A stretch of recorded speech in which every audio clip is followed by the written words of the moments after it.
Power star Pawan Kalyan career లో ఓ cinema కోసం వేలం వెర్రిగా వెళ్ళిందంటే అత్తారింటికి దారేది మూవీకే. అప్పుడు అదో పెద్ద సునామీ. ఆల్రెడీ సగం సినిమా లీక్ అయింది, సీడీలు కూడా బయటకు వచ్చాయి. జనాలు పిచ్చి పిచ్చిగా కొన్నారు. అంతే, ఇక సినిమా పోయినట్టే అనుకున్నారు.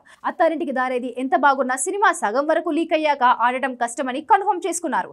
హీరో కూడా రెమ్యునరేషన్ లో కొంత తిరిగి ఇచ్చేశాడు. కట్ చేస్తే అంత పెద్ద లీక్ అయినా కానీ వసూళ్లు మాత్రం 100 కోట్లు వచ్చాయి. ఒక రకంగా టాలీవుడ్ కి 100 కోట్ల వసూళ్లని పరిచయం చేసింది కూడా అత్తారింటికి దారేదే. కంటెంట్ పరంగా కాదు కానీ ఎమోషన్ పరంగా మాత్రం పవన్ కెరీర్ లో అత్తారింటికి దారేది ఒక 5-6 బద్రీలతో సమానం. అందుకే ఆ రేంజ్ లో ఎమోషన్ ని మళ్ళీ ఓజీతోనే చూపిస్తామంటున్నారు. మరి అంతకు మించేలా ఓజీ ట్రెండ్ సెట్ చేస్తోందా? ప్రీవ్యూలో టాప్ కిక్ ఇస్తోందా? Have a look.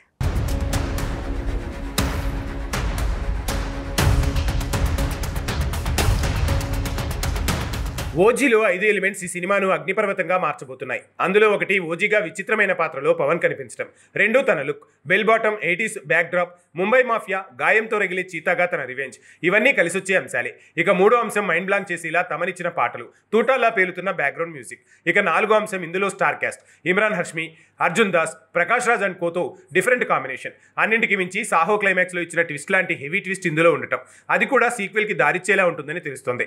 ఎలా చూసినా 2025ని నిజంగా పవన్ నామ సంవత్సరంగా మార్చేలా ఉంది ఓజీ మూవీ.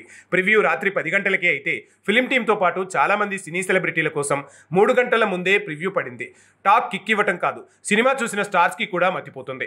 అందులో దర్శకుడు హరీష్ శంకర్ ఉన్నట్టు తెలుస్తుంది. ఫ్యాన్ బాయ్ మూమెంట్ గా తను ఓజీ వైబ్రేషన్స్ ని ఎంజాయ్ చేస్తున్నాడు. ఇక ఖుషీలో కత్తిపట్టి బెంగాల్ టైగర్ గా కనిపించిన పవన్ మళ్ళీ అంతకు మించేలా కత్తితో కనిపించాడు. దాన్ని అంతగా వాడింది మళ్ళీ ఓజీలోనే. అసలు పవన్ కత్తి పట్టినా, నాన్చాక్ తిప్పినా, గన్ పేల్చినా ఓ స్వాగ్ ఉంటుంది. తన యాటిట్యూడ్ కి థియేటర్ ఊగిపోతుంది. ఓ రకంగా బ్రూస్లీ రేంజ్ ఇంపాక్ట్ కి మన మూవీలోని ఫైట్స్ కి తీసుకొచ్చింది పవన్ కళ్యాణే. ఖుషీలో హీరోయిన్ ని కాపాడే సీన్ లో కర్రని విరగ్గొట్టి తను చేసే ఫైట్ మైండ్ బ్లాంక్ చేసింది. ఓ ట్రెండ్ సెట్టర్ గా నిలిచింది.